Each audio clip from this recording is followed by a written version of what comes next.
내 아들 우리 주 예수 그리스도를 믿사오니 이는 성령으로 잉태하사 동정녀 마리아에게 나시고 본디오 빌라도에게 고난을 받으사 십자가에 못 박혀 죽으시고 장사한 지 사흘 만에 죽은 자 가운데서 다시 살아나시며 하늘에 오르사 전능하신 하나님 우편에 앉아 계시다가 저리로서 산 자와 죽은 자를 심판하러 오시리라.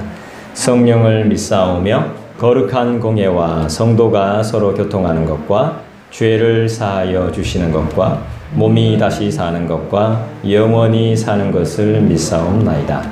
아멘. 오늘 말씀은 이사야 53장 5절 6절 말씀이 되겠습니다. 이사야 53장 5절 6절입니다.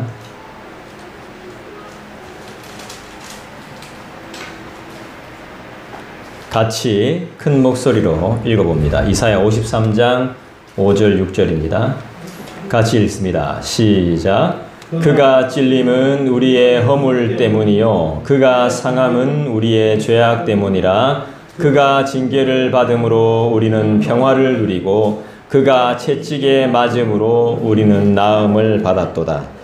우리는 다 양 같아서 그릇 행하여 각기 제 길로 갔거늘 여호와께서는 우리 모두의 죄악을 그에게 담당시키셨도다. 아멘. 그가 우리의 죄 때문에 찔림을 당하고 상처를 입었습니다. 그가 징계를 받음으로 우리가 평화를 누리게 되었고 그가 채찍에 맞음으로 우리가 고침을 받았습니다. 우리는 다 길 잃은 양처럼 제각기 잘못된 길로 갔지만 여호와께서는 우리 모든 사람의 죄를 그에게 담당시키셨습니다. 여러분은 오뚜기가 되고 싶습니까? 아니면 고슴도치가 되고 싶습니까? 잘 생각하시면서 말씀을 따라오시면 좋겠습니다. 인생은 60부터라는 말이 있습니다. 맞다고 봅니다. 인생은 60부터입니다. 화이팅! 네, 맞다고 생각합니다. 그 전까지는 에라는 말이겠죠. 그죠? 맞습니다. 몇 분을 제외하고는 우린 아직 인생을 논하기엔 아직 연소합니다. 60이라는 나이는 연륜과 경험, 희노애락을 다 겪어본 나름대로의 어느 정도의 경지에 이른 나이죠. 이 시대의 후배에게 인생은 이런 것이다, 저런 것이다 라며 충고할 수 있는 선배가 된 나이죠. 근데 저는 인생이 60부터라는 말을 조금 동의하기도 하고 안 동의하기도 합니다. 60이라는 나이가 되어도 여전히 인간은 실수를 합니다. 그리고 완벽합니까? 완벽하지 못합니까? 네, 완벽하지는 못하죠. 퍼펙트하지는 못해요. 그리고 죄의 문제로 고통하는 사람을 제가 많이 봐왔기 때문입니다. 우리의 인생의 시작은 나이가 아닌 연륜이 아닌 뭘로 시작해야 될까요? 오늘 이사야 53장 5절 6절 말씀이 우리에게 너무 잘 말씀해 주죠. 십자가로 시작해야 됩니다. 우리의 인생은 뭘로 시작한다? 십자가로 시작합니다. 십자가는 우리의 죄의 문제를 해결하는 중요한 열쇠 중에 하나입니다. 예수께서 선택하신 십자가, 아무도 선택하지 않는 그 십자가를 예수께서 선택하셨습니다. 여기서부터 우리의 인생은 시작되어지는 것입니다. 그분이 찔리고 상한 곳은 어디죠? 그렇죠. 다른 곳이 아닌 여기입니다. 여기. 많은 사람들이 두려워하고 무서워하며 피했던 바로 그곳, 그 십자가에서 진정한 기적이 일어난 것입니다. 이걸 사람들이 믿습니까? 안 믿습니까? 안 믿는 게 문제죠. 내가 죽어야 할 곳이었는데 그분이 대신 못 박히셨어요. 그분은 내가 이 십자가를 감당하지 못할 것을 너무나 잘 알고 계셨기 때문에 그 십자가의 고통을 나에게 주시지 않았습니다. 본인이 직접 감당하셨습니다. 내가 죄의 저주와 형벌을 감당치 못할 것을 알고 주님이 대신 지신 십자가. 고대 때에는 예수님이 활동하실 때는 이 십자가의 의미가 어떤 의미였죠? 지금은 십자가가 어떤 의미를 가지고 있습니까? 세련된 의미를 가지고 있죠? 그죠? 근데 예수님이 활동하실 당시에는 십자가가 어떤 의미와 상징을 가지고 있죠? 잘 모릅니까? 저주의 의미를 담고 있습니다. 저주. 십자가는 패가 망신의 의미를 갖고 있습니다. 인간들이 그렇게 싫어하는 십자가, 그걸 예수님이 품으셨다는 겁니다. 그 대속의 죽음으로 인해 내가 뭘 입었죠? 나음을 입었습니다. 예수께서 십자가를 지심으로 나음을 입었다고요. 이사야는 신약에 있을, 지금 구약인데 이사야는 언제 예수님이 오죠? 이사야 시대에서 한참 뒤에 오죠? 제가 아는 척 안 하겠습니다. 이사야는 미리 지금 예언하고 있는 겁니다. 예수께서 오셔서 어떤 일을 행하게 될지.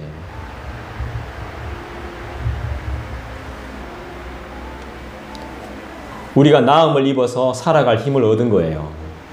여러분이 힘이 좀 있다면 주님이 낫게 하신 거예요.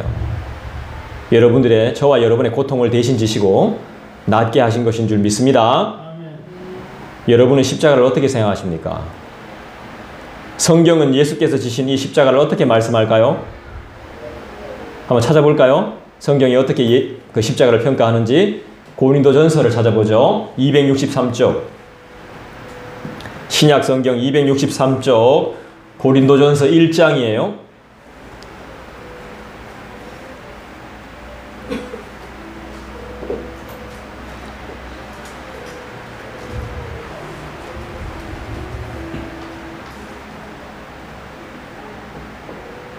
고린도전서 1장 263쪽.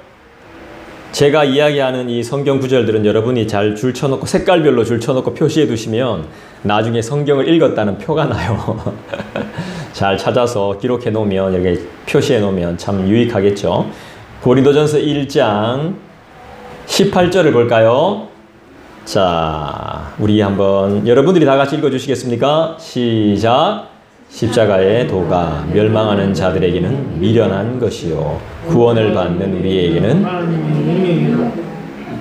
맞습니까? 정말 그렇습니까? 전적으로 동의합니까? 십자가에 관한 말씀이 멸망할 사람들에게는 어리석은 것에 불과하지만 구원받은 우리에게는 하나님의 놀라우신 능력이 됩니다. 십자가의 진리가 멸망하는 사람들에게는 어리석은 것이지만 구원받은 우리에게는 하나님의 놀라운 능력이 됨을 기억하는 저와 여러분 되기를 소원합니다. 내가 진짜 예수쟁이라면, 내가 진짜 믿음이 있다면 내 자신이 죄인 중에 괴수라는 것을 알아야 됩니다. 그걸 모르면, 거부하면 진짜가 아닙니다. 성도가 아닐 수도 있습니다. 인간을 창조하신 그분이 인간의 말과 인간들의 선동과 인간들의 왜곡과 인간들의 법과 인간들의 손에 죽임을 당했습니다. 나의 죄 때문에 그분이 돌아가셨음을 믿습니까? 믿어집니까? 우린 이제 어떻게 살아야 되죠? 이 사실이 믿어지고 고백되어지고 내가 죄인 중에 괴수라는 것을 인정하는 사람만이 하나님의 자녀가 되는 겁니다. 진정으로 하나님의 사랑을 알고 받고 전하게 됩니다. 요한 1서 5장을 찾아볼까요? 393쪽, 신약성경 393쪽입니다.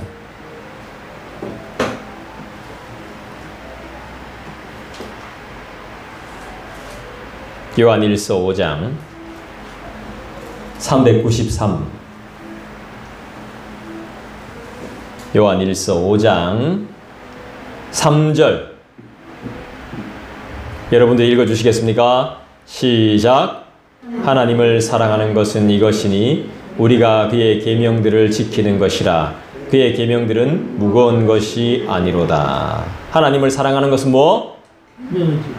4절 보겠습니다. 무릇 하나님께로부터 난 자마다 세상을 이기느니라. 세상을 이기는 승리는 이것이니 우리의 믿음이니라. 이 말씀이 의미하는 것이 뭘까요? 우리가 세상을 어떻게 이길 수 있는가를 묻고 있는 거죠. 우린 지기 싫잖아요. 어떻게 하면 이길 수 있죠?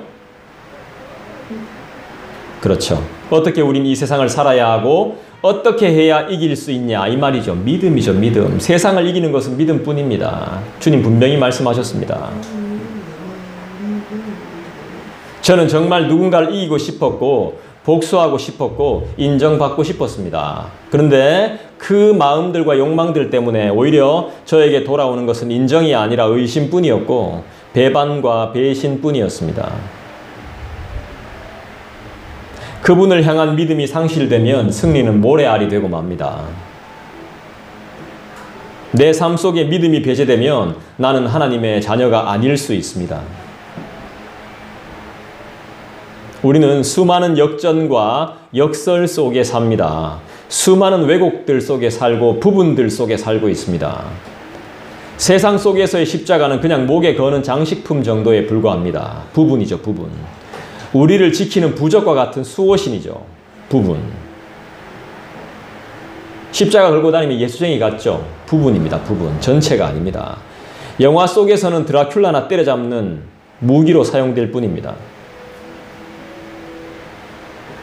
유대인들에게는 이 십자가가 어떤 의미였는지 아세요? 유대인들 예수 믿어요, 안 믿어요? 안 믿죠? 예수 때문에 자기들이 불행해졌다고 생각하죠. 이 십자가는 무능력한 패배자라고 생각해요. 인간 말종들의 사형 집행장. 이게 바로 십자가입니다. 어리석고 나약하고 저주받은 자들이 매어 달려 죽어야 하는 곳이 바로 십자가예요. 유대인들이 그렇게 생각해요. 그러나 우리들에겐 이 십자가가 어떤 의미입니까? 이 십자가가 어떤 의미죠? 용서의 상징이죠. 구원의 상징이죠. 그 누구도 할 수 없는 능력의 상징이죠.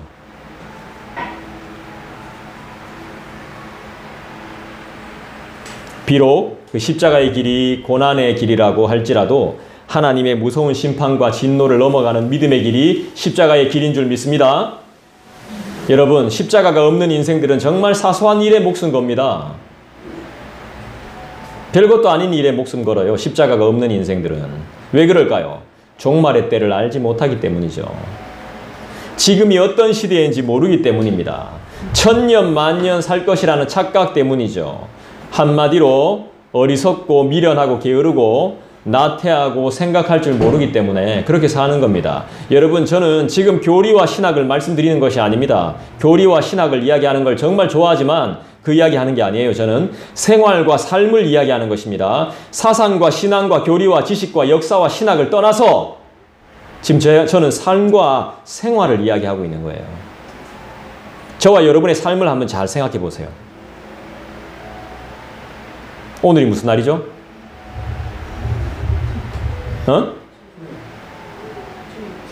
예배하는 날 아닙니까? 예배하는 날. 네, 주일. 오늘이 무슨 날이에요? 하나님을 예배하는 날이에요. 예배하는 날에는 뭐 하는 거예요? 예배하는 날에는 뭐 하는 날이죠? 그분을 기념하는 날이죠.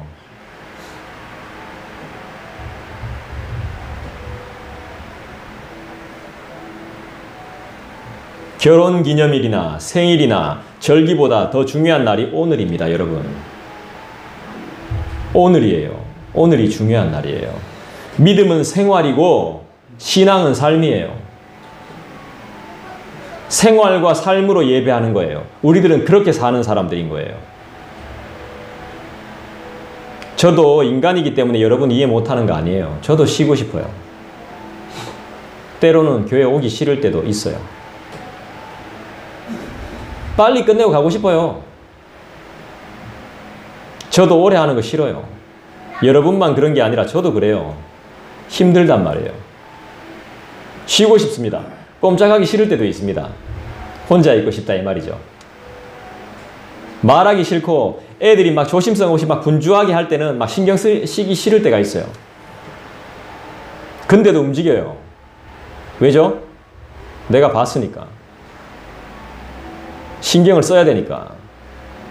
내가 못 보면 어쩔 수 없지, 못 듣고 못 보면 어쩔 수 없지만 내가 봤기 때문에 내가 움직이는 거죠. 심지어는 교회에서 밥 먹기 싫을 때도 있어요. 예배 끝나고 그냥 후딱 가고 싶어, 집에. 여름 성경학교 꼭 해야 돼요?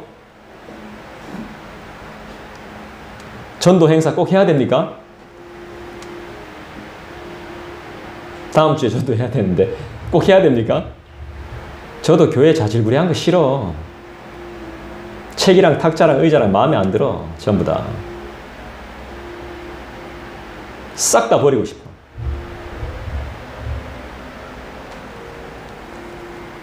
근데 이걸 해야 돼요. 놔둬야 돼. 구질구질해도. 이걸 봐야 돼. 참아야 돼. 견뎌내야 돼.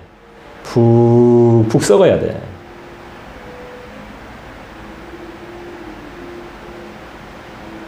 전 하는 일이 딱딱 정해져 있습니다. 월요일날 뭐하고, 화요일날 뭐하고, 수요일날 뭐하고, 목요일, 금요일, 토요일, 주일 뭐하고 딱 정해져 있어요. 벗어나면 안 돼. 벗어나면 수요일에 설교 못하고, 주일날 설교 못하고, 여러분들 못 가르쳐요. 그래서 제가 기도했죠. 하기 싫은 게 너무 많아가지고. 귀찮고, 하기 싫고, 힘들고, 부담스럽고 불편해서 기도했어요. 그러니까 기도했더니 무슨 단어가 생각나냐면 참 신기하죠. 기도는 부담을 감당으로 만들어 줍디다. 기도했더니 부담되고 불편한 걸 감당할 수 있는 마음을 주십디다. 보기 싫은데, 꼴도 보기 싫은데 보게 해주십디다.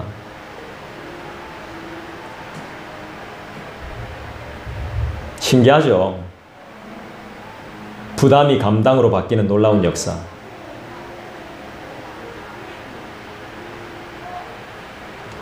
기도는 이렇게 변화시키는 힘이 있습니다.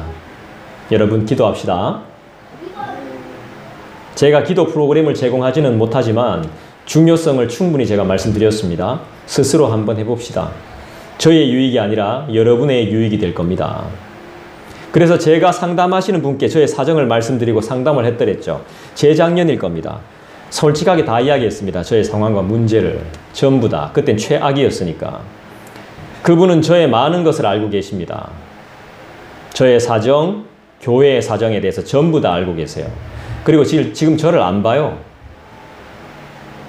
저를 배려해서 안 볼 각오로 상담해야 된다 하더라고요. 진짜 상담가라는 생각이 들었어요. 제가 이야기를 하는 순간, 모든 이야기를 하는 순간 당신은 나를 안 볼 각오를 해야 됩니다. 이렇게 이야기하더라고요. 그래서 내가 좋다 그랬어요. 서로가 안 봐야 허심탄회하게 얘기할 수 있다고 하더라고요. 아주 은밀한 것까지 전부 다 이야기했어요. 제 이야기를 다 듣고 저에게 책을 한 권 추천해 주셨어요. 그분이. 다른 말 안 했어요. 이 책을 한번 읽어보세요 하면서 책을 추천했어요. 저는 그 책을 사진 않았어요. 제 스타일이 아니기 때문에. 그리고 전공자의 책이기 때문에 저는 비전공자라서 그 책을 읽어봐도 이해 못한대요. 근데 한번 읽어보라 하더라고. 그래서 제가 그 책을 보시고 나서 정리하신 분의 내용들을 인터넷으로 살펴봤죠. 뒤져봤어요. 여러 가지 이야기가 있지만 제가 한 가지만 소개하자면 하나님의 사람들에 관한 이야기입니다. 저와 여러분은 하나님의 사람 맞죠? 네. 우리는 하나님의 사람 맞습니다. 그죠? 근데 하나님의 사람들은 특별하지 않더라고. 두 가지더라고. 오뚜기냐, 고슴도치냐. 둘 중에 하나야. 제가 처음에 이야기했죠? 오뚜기냐, 고슴도치냐. 여러분은 뭔 것 같아요? 저는 밤톨 같은 밤. 까지 않은, 나무에서 떨어진 아직 밤. 오랫동안 주의 일을 해오신 하나님의 사람들, 우리들의 선배 신앙인들 다 저와 여러분처럼 그랬다는 거예요. 뭘요? 뭘 그랬다는 겁니까? 누구나 한 번쯤은 도망가고 싶고, 숨고 싶고, 일탈하고 싶고, 심지어 때려치우고 싶을 때 수도 없었다는 거예요. 그 책에 나온 이야기입니다. 제 이야기 아니에요. 우리랑 다르지 않죠? 그런데도 그렇게 할 수 없고 하지 않았던 이유는 마음은 굴뚝 같은데 실제로 행동하지 않았던 이유는 자기가 자의로 한 게 아니래요. 생각은 굴뚝 같아가지고 생각이 너무 많아서 그런 생각들이 너무 많이 들어가지고 실제로 행동에 옮기려고 했는데 그게 안 되더라는 겁니다. 뭡니까? 그분의 힘으로 싫어도 수동적으로 끌려간 거예요. 하기 싫은데 끌려간 거야. 그런 사람들을 하나님의 사람들이라고 이야기합니다. 기뻐서 좋아서 한 게 아니고 억지로 한 건데 하나님의 사람입니다. 특별하지 않더라고요. 가만히 생각해 보면 우리 하나님의 사람들인 신앙의 선배들도 우리처럼 오뚜기의 삶이었다는 겁니다. 쓰러지고 자빠지고 또 일어나고 자빠지고 또 일어나고.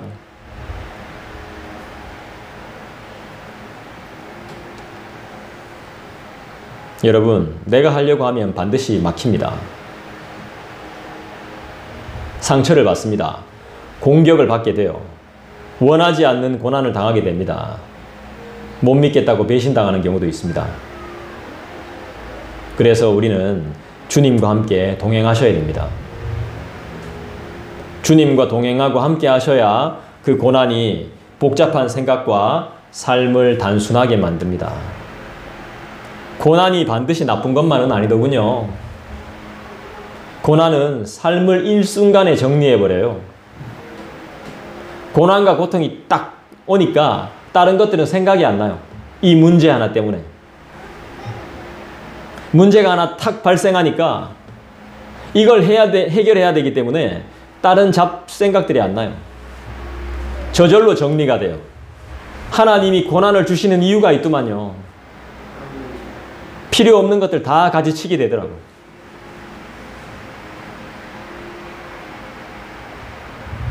나에게 일어나는 내가 원하지 않는 고통과 아픔들이 우리를 절망으로 포기로 이끄는 것이 아니라 삶을 아주 심플하게 만든다는 거죠. 단순하게 만들어버립니다. 복잡하던 삶이 한순간에 깔끔하게 정리가 되는 겁니다. 뭐가요? 뭐가 그렇게 만드는 겁니까? 우리의 인생의 문제인 고통이 말이죠. 하기 싫은 그 힘듦이 말이죠.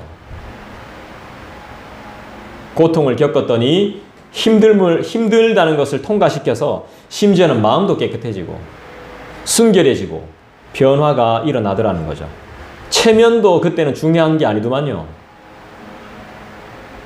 그 고통의 문제와 내가 맞닥뜨려서 세상은 간 곳 없고 예수만 보이더구만요.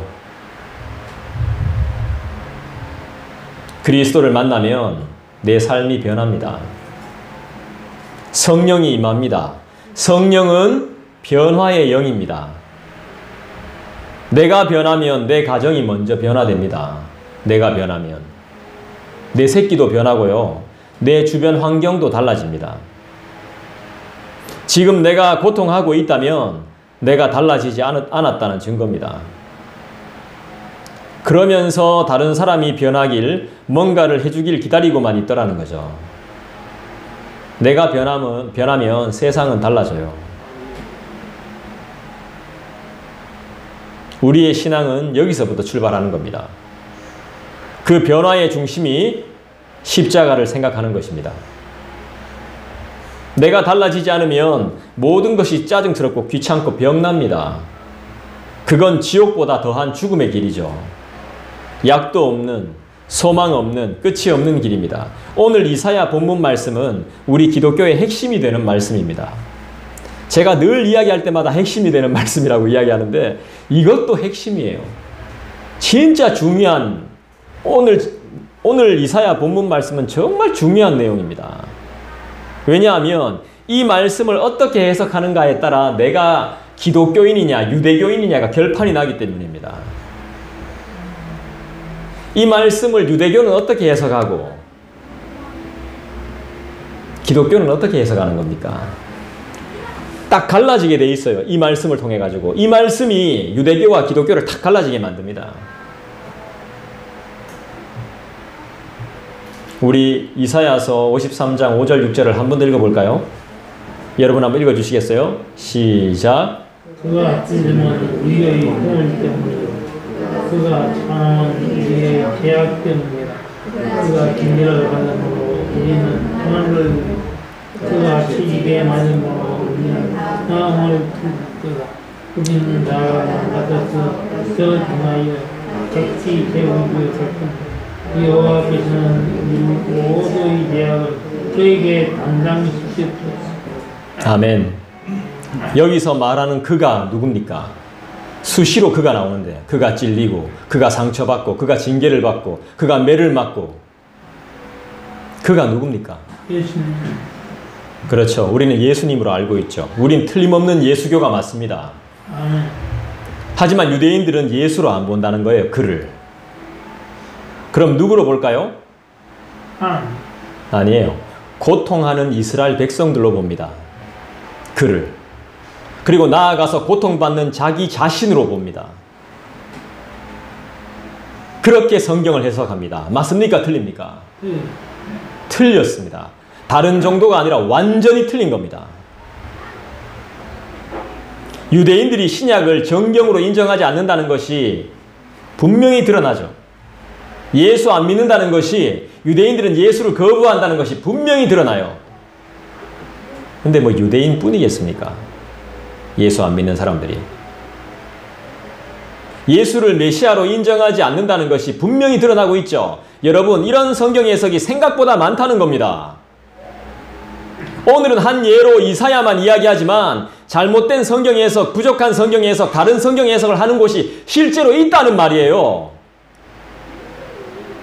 심지어는 아예 성경 해석 자체가 없는 곳, 안 하는 곳도 있어요. 성경 해석을 안 해. 그러면서 자기들이 참된 진리래. 저는 이런 것들이 상당히 안타까워요. 그래서 제가 감사하게도 사명을 찾았어요. 사명을. 부족하지만 성경을 바르게 해석해야 되겠다. 결단한 겁니다. 제 나름대로. 우리 교회는 작지만 성경을 바르게 해석하는 교회 되기를 원합니다. 비록 재미는 없다 해도 성경으로 시작해서 성경으로 마무리하는 교회 되기를 원해요. 이 사명이 보이는 거죠. 그래서 하나님의 뜻을 제대로 분별하는 건강한 성도가 되길 원합니다. 기도 많이 하겠습니다. 오늘 본문 말씀을 이스라엘 공동체와 고통받는 나로 해석을 할 수 없는 이유는 6절이 분명히 설명을 해주기 때문이죠. 우리는 다 양 같아서 그릇 행하여 각기 제 길로 갔거늘. 이게 어떻게 매를 맞아주고 징계를 받아준 그가 어떻게 이스라엘 공동체가 될 수 있습니까? 어떻게 내 개인이 될 수 있습니까? 여호와께서는 우리 모두의 죄악을 그에게 담당시키셨도다. 언제 내한테 그런 하나님이 담당시켰습니까? 그런 모든 죄악을. 그러면 메시아인데? 그럼 구원자인데? 성경 말씀은 우리를 무엇에 비유하고 있죠? 오늘 말씀이 양이라고 표현해요. 양. 우리를 양. 그 양이 하고 있는 일이 뭡니까? 무엇인지 정확히는 잘 모르겠지만 다 그릇 행하고 있대요. 잘못된 길로 가고 있다는 겁니다. 그러니까 죄를 짓고 있다는 결론이 됩니다. 결국에는. 우리는 죄를 지었지 죄를 사하기 위해 태어난 존재들이 아닙니다. 우린 채찍에 맞은 일도 없고 맞아 본 일도 없고 맞을 이유도 없죠. 열심과 열정을 가지고 하나님 나라를 전해본 적도 사실 없죠. 누굴 살려내거나 일으키거나 물심양면으로 도와준 본 적도 없습니다. 오히려 모른 척하고 숨었을 뿐이죠. 욕하고 손가락질했죠.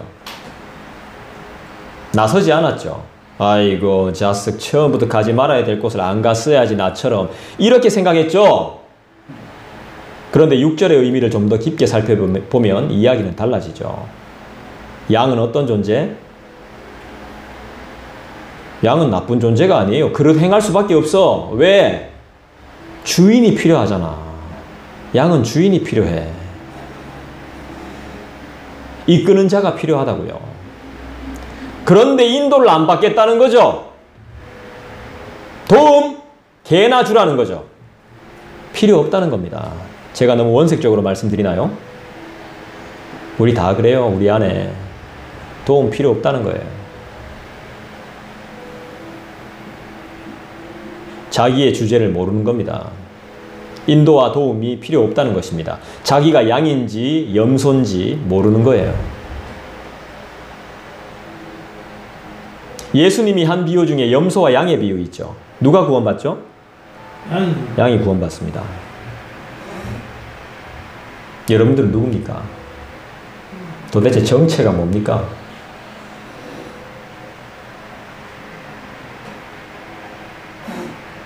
우리도 그렇죠. 우리는 다르다는 생각하는 순간 6절 말씀처럼 길을 잃게 됩니다. 각기 제 길로 가요. 근데 잘 살 거예요. 제 길로 가도. 여러분들은 뭐 워낙 FM들이시기 때문에 잘 될 겁니다. 근데 영혼의 구원 문제는 잘 모르겠습니다. 근데 잘 가다가 우리는 항상 막다른 길에 딱 골목에 멈춰 서야 돼요. 길이 막히니까. 그 울타리를 넘어야 되는데 훈련을 안 받았으니까 귀찮으니까 넘지를 않습니다. 넘지 못하는 게 아니라 넘지 않아요. 그러니까 맨날 그 자리인 거예요. 맴돌고 있는 거예요. 거기서 그냥 자고 먹고 투덜투덜거리고 한숨 쉬고 보면서 어휴 저거 누가 저걸 저래 만들어 놔가지고 저걸 누가 이리 갖다 놔가지고 익하고 있는 거예요. 여러분 현대를 사는 우리 삶 편해요. 생각 그렇게 많이 안 해도 돼요. 인터넷으로 찾으면 금방 찾는 시대가 됐어요. 계속 그렇게 살면 이렇게 돼요. 이렇게 제 길로 가게 돼요. 길 잃은 양이 돼요. 각기 제 길로 제자리로 흩어져 버립니다. 선한 목자가 필요 없습니다. 구원의 문제를 보장할 수 없는 거죠. 안 변해요. 변하는 걸 싫어해요. 우리는 어떤 사람이죠? 우리의 정체가 뭐죠? 마음이 변해서 행동이 달라져야 될 사람들이죠. 사는 곳을 바꾸고 위치를 바꿔서 이곳을 다 정리해서 오직 선교 가라는 말이 아닙니다. 작지만 겸손히 내 자신과 내 주위를 변화시키고 밝히는 촛불의 역할이나 아니면 정 아니면 성령의 역할이라도 감당하라고 권면하는 것이지 여러분들의 삶을 통째로 바꾸라는 이야기가 아닙니다. 대구를 변화시키고 시지와 지산동과 팔공산과 북구를 변화시키란 말이 아니에요. 내 생각, 내 삶 조금만 변화시켜 보라는 것입니다. 예수가 누군지 알고 가정과 직장과 이웃과 친구들에게 알려주라는 것입니다. 듣든지 안 듣든지. 제발 유대인처럼 살지 말고 예수님 때문에 우리 민족이 망했고 예수님 때문에 부자가 못됐고 우리가 지금도 매맞고 고통하고 있다고 생각지 말고 이사야 말씀을 바로 해석하라는 거죠. 그래야 교회가 오고 싶어집니다. 그래야 교회가 달라 보입니다. 그래야 교회가 교회됩니다. 그래야 은혜를 받습니다. 받다 못해 누립니다. 조금만 더 노력해 봅시다. 5절을 한 번 더 읽어주시겠습니까? 5절 시작. 그가 찔림은 우리의 허물 때문이요 그가 상함은 우리의 죄악 때문이라. 그가 징계를 받음으로 우리는 평화를 누리고 그가 채찍에 맞음으로 우리는 나음을 받았도다. 무슨 말씀이죠?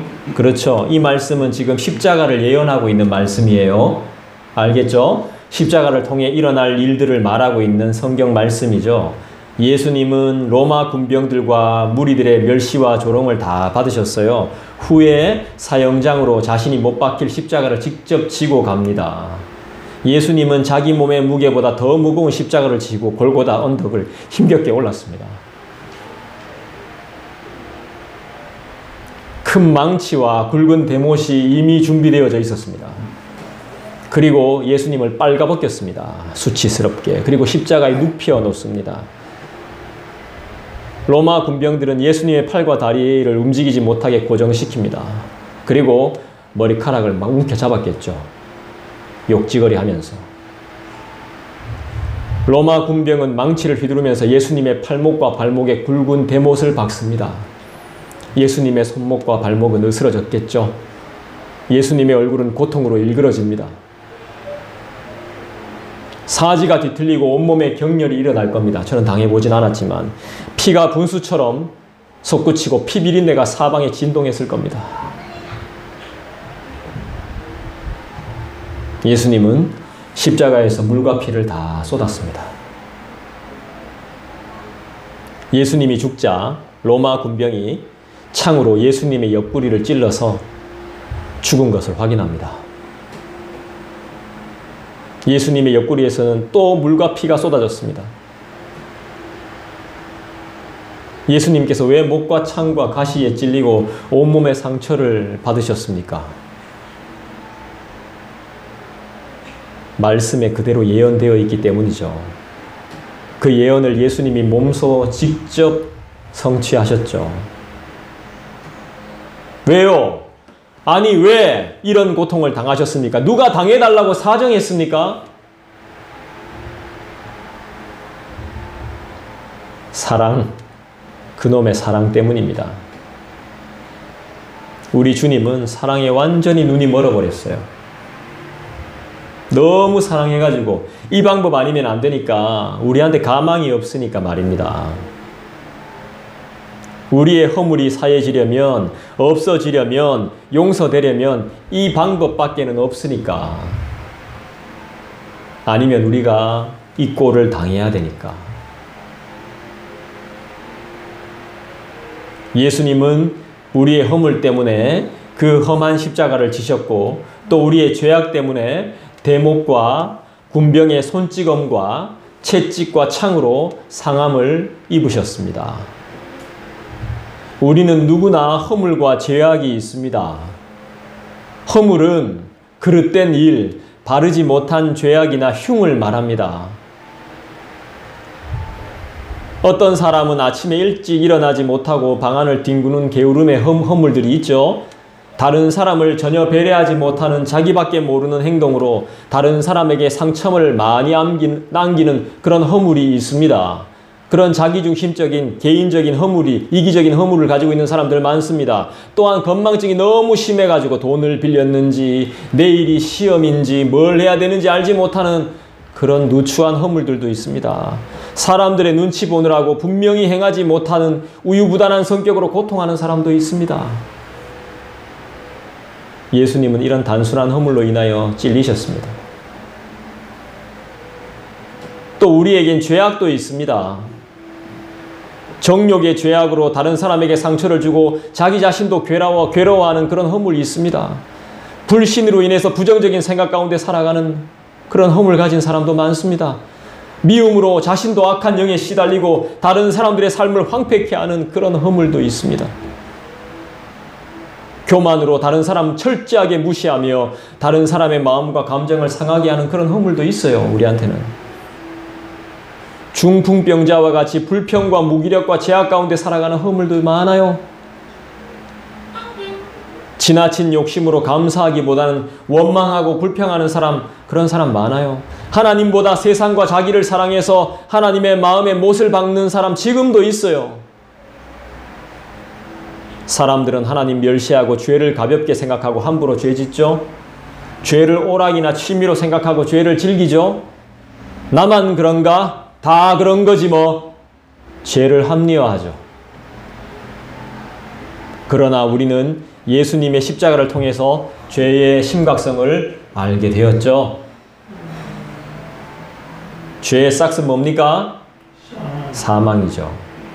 이제서야 알게 됐어요, 여러분. 미안하게도. 죄의 싹은 사망인데 그 후에는 뭐만 기다려요? 심판. 그렇죠. 심판과 저주뿐이죠. 그 후에는 아주 무섭고 무서운 심판만 기다리고 있음을 우린 이제 알게 됐죠. 이것뿐이겠습니까? 아무 죄 없는 예수님이 찔리신 것은 우리의 허물 때문이고, 예수님이 상하신 것은 우리의 죄악 때문이고, 예수님은 우리를 대신해서 하나님께 심판도 받으셨죠. 우리의 복이 여기에 있습니다, 여러분. 예수님을 믿는 것 하나 때문에 이 모든 것을 피해갑니다. 하나님은 내가 받아야 할 모든 죄의 대가를 예수님께 담당시키셨어요. 솔직하게 표현하자면, 그냥 있는 그대로 표현하자면 예수님이 떠안은 거예요. 아무 이유도 없이. 다 떠안았어요. 그냥 아무 죄도 없고 흠도 티도 없는 분에게 억울하게 뒤집어 씌운 것이나 다름없는 거예요. 인간은 허물투성이인 존재입니다. 허물 없는 인간 이 세상에 단 한 명도 없습니다. 인간들은 상대방의 허물을 끊임없는 가십거리로 삼고 비난과 비판을 가하지만 우리랑 친해지려고도 하지 않고 무시하며 발가락의 때처럼 생각하지만 상대조차 해주지 않지만 우리 주 예수님은 우리의 그런 허물을 없애주시려고 우리를 찾고 찾으시고 십자가를 피하지 않으셨음을 믿습니다. 예수께서 저주를 받으시고 징계를 당하심으로 우리가 누리게 된 것이 무엇입니까? 그가 징계를 받음으로 우리는 평화를 누리고 그가 채찍에 맞음으로 우리는 나음을 받았도다. 우리는 평화를 누리게 되었습니다. 여러분, 질문 하나만 더 드릴게요. 이 세상 속에서 진정한 평화를 얻을 수 있다고 생각하십니까? 아직도요?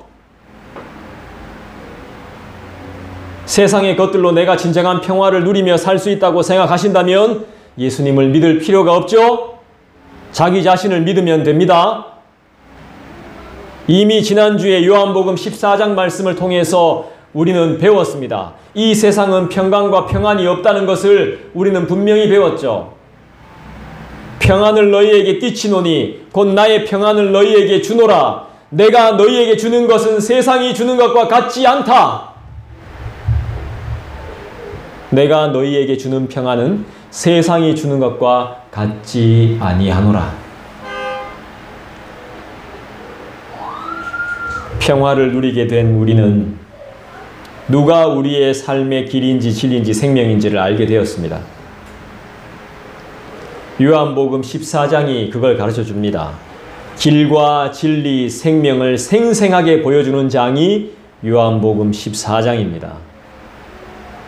요한복음 14장은 또 어디랑 연결되냐 하면 마태복음 11장하고도 연결됩니다. 마태복음 11장에 굉장히 유명한 말씀이 나오죠. 무슨 말씀입니까? 다 같이 따라해 봅시다. 수고하고 무거운 짐진 자들아 다 내게로 오라. 내가 너희를 쉬게 하리라.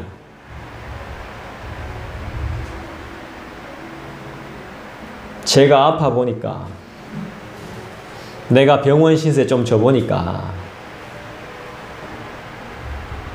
사람들을 좀 더 알겠습니다. 사람들은 육체의 질병은 크고 영적인 질병은 굉장히 소홀하게 생각하더만요. 제가 병원에 있어 보니까 우는 사람 많이 봤습니다. 내 자신이 아파서 울고 나의 아픔으로 주위 사람들이 슬퍼하는 모습을 상당히 많이 봤습니다. 그런데 영적인 부분에 아픈 거에 대해서는 전혀 관심이 없대요.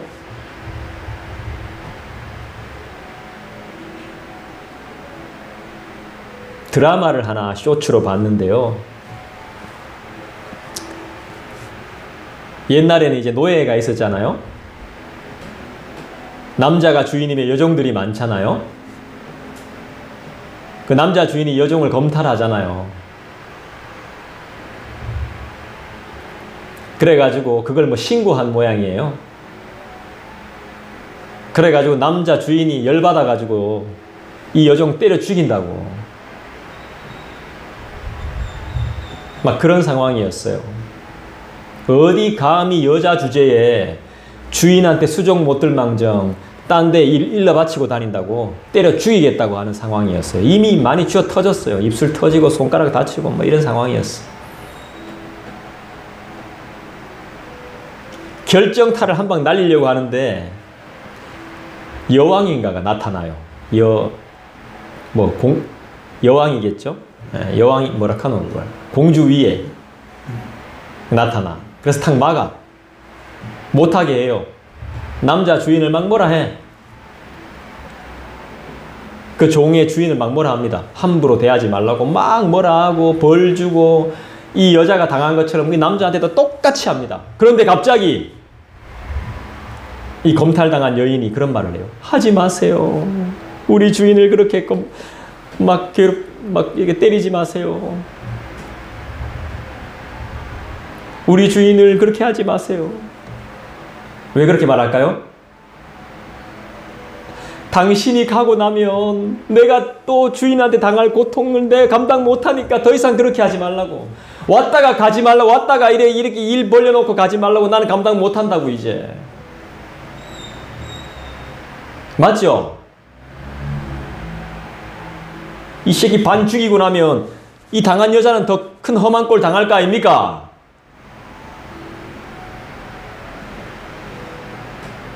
근데 그때 여왕이 이런 말을 합니다. 걱정하지 마라. 다 일으켜주면서 그 검탈당한 여인을 다 일으켜주면서 내가 이제 너의 삶에 간섭하노라. 다 이렇게 이야기해요. 너의 삶에 내가 이미 들어왔다는 거예요. 너를 그래서 아무도 혼내지 못한다. 예수께서 우리의 삶에 들어오신 거예요.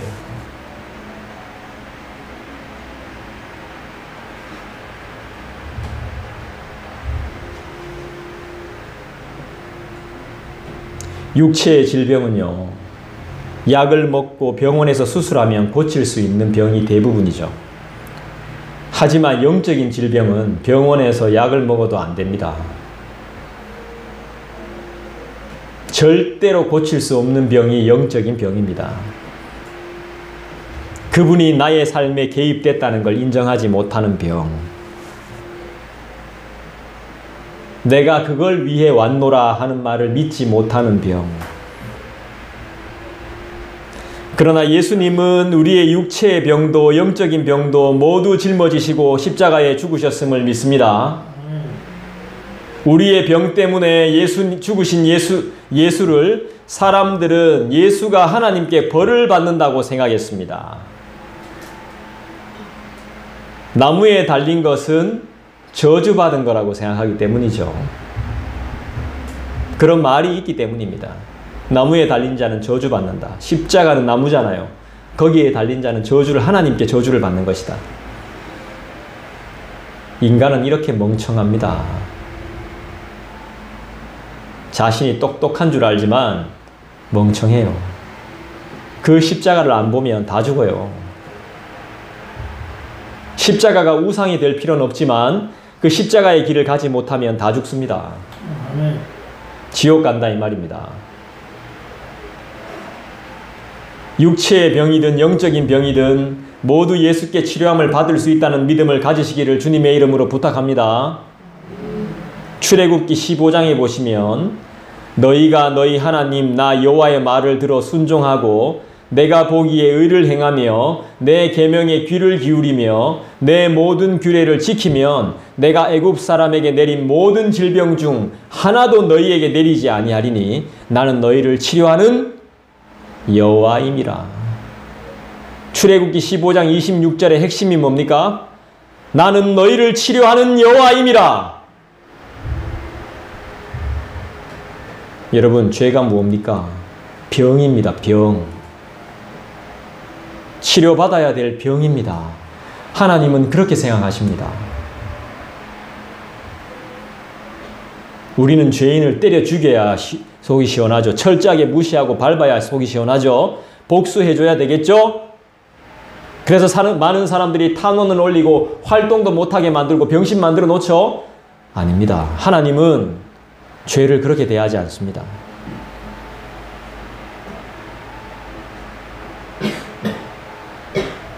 그리고 카대요. 많은 사람들을 카대요. 마음속으로 짓는 건 죄가 아닙니다. 이렇게 말하대요. 여러분, 죄가 뭐죠? 하나님 앞에서라는 마음이 없고 하나님을 섬기지 않고 하나님을 떠나서 사는 모습을 성경은 죄라고 말합니다. 다른 걸 죄라고 말하지 않아요. 자녀가 부모를 무시하고 부모를 부인하고 사는 것도 죄이듯이 우리가 하나님을 떠나서 사는 모습을 성경은 죄라고 해요. 하나님을 섬기지 않는 죄는 다른 무수한 죄로 나를 인도하기 때문이겠죠? 내 삶 속에 하나님이 빠지면 다른 것들이 채워지니까. 그럼 행복은 뭘까요? 성도로서의 최고의 행복은 뭐겠습니까? 내가 죄인이란 것을 깨닫고 알고 인정하는 사람은 정말로 행복한 사람입니다. 그는 자기의 문제를 인정하는 사람이기 때문입니다. 자기에게 절대적으로 예수가 필요하다는 것을 인정하는 사람이에요. 난 정말 예수가 필요한 사람입니다. 십자가에 내 대신 못 박히신 예수님이 나에겐 정말 절실히 필요합니다. 이게 행복인 거예요. 다른 게 행복 아니에요.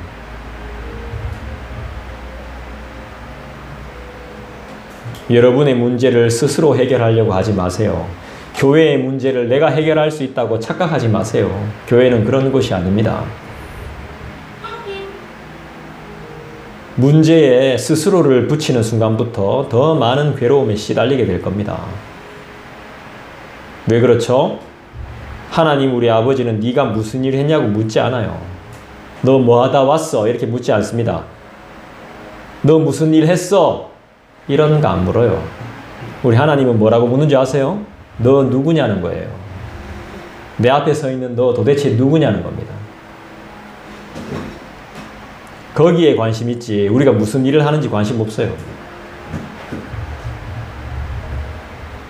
주님의 관심은 오로지 저와 여러분이에요. 누구냐는 거예요. 네가 진짜 누구냐는 거예요. 난 누굽니까? 우린 누구죠? 그 사람은 누굽니까? 어떤 사람입니까? 따라합시다. 나음을 받은 사람. 언제 나음 받았는데? 이미. 따라합시다. 이미 하락하여 아직 익하고 있다. 이미. 우리는 이미 예수님 때문에 행복한 사람입니다. 아멘. 양옆에 고백합시다. 우리는 이미 행복한 사람입니다. 이미 우리 행복한 사람입니다. 카라카이. 우리는 아직 행복하지 않습니다. 우리는 아직 행복할 수 없습니다. 이가는 사람도 있고. 그분이 대신 찔리셨고 대신 맞아주셨죠. 우리가 하나님한테 맞으면 사망입니다. 스치기만 해도 지옥이에요. 자신의 육신의 고난으로 우리에게 평화와 치유를 허락하신 분이 예수님입니다. 그래서 우린 예수님의 이름을 걸고 기도하는 겁니다. 믿음으로 기도하는 것이죠. 믿음으로 구하면 받지 못할 것이 없음을 믿습니다. 여러분, 예수님이 맞으신 채찍이 어떤 채찍인지 알죠? 알죠? 예수님이 이렇게 고난을 받으신 이유는 우리의 죄 때문입니다. 내가 눈으로 보면서 지은 죄, 머리로 생각하면서 지은 죄, 생각 없이 말로 지은 죄, 치밀하게 계획해서 손과 발로 행하며 지은 죄 때문이라고요. 우리가 갚을 수 없는 죄값을 예수님이 다 갚아주셨어요. 아무 죄 없는 거룩한 피로서 전부 갚으셨어요. 아멘? 여러분, 이제 우린 누려야 됩니다. 여러분은 누리셔야 됩니다. 함께 고백합시다. 예수님이 채찍에 맞음으로 나음을 받았습니다. 이 은혜를 확실히 기억하고 누려야 돼요. 예수님의 고난은 단지 우리 마음을 숙연하게 만드는 그런 고난이 아닙니다. 우리에게 평화를 누리게 하고 나음을 얻게 하셨음을 믿습니다. 이 은혜를 마음껏 누리는 저와 여러분 되시길 바랍니다. 마지막으로 예수님을 통해서 죄사함의 은혜를 받은 사람은 마음에 하나님과 평화를 누리게 됩니다. 그리고 그 평화로 인해서 그리스도의 은혜로 인해서 다른 사람을 용서하면 우리는 평화를 누립니다. 기도하겠습니다. 오늘 말씀을 기억하시면서 다 함께 기도하십시다. 나는 오뚝입니까? 아니면 고슴도치입니까?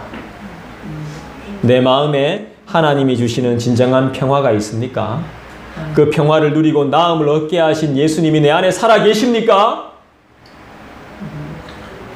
오늘 말씀을 기억하면서 살아계신 주님, 내가 주님을 무시했던 것을 용서해 주시고 은혜를 거부했던 것을 용서해 주시며 다시 한번 나를 인도하셔서 주님의 은혜 가운데 살고 누리게 하여 주옵소서. 개인적으로 기도하는 시간 가지겠습니다.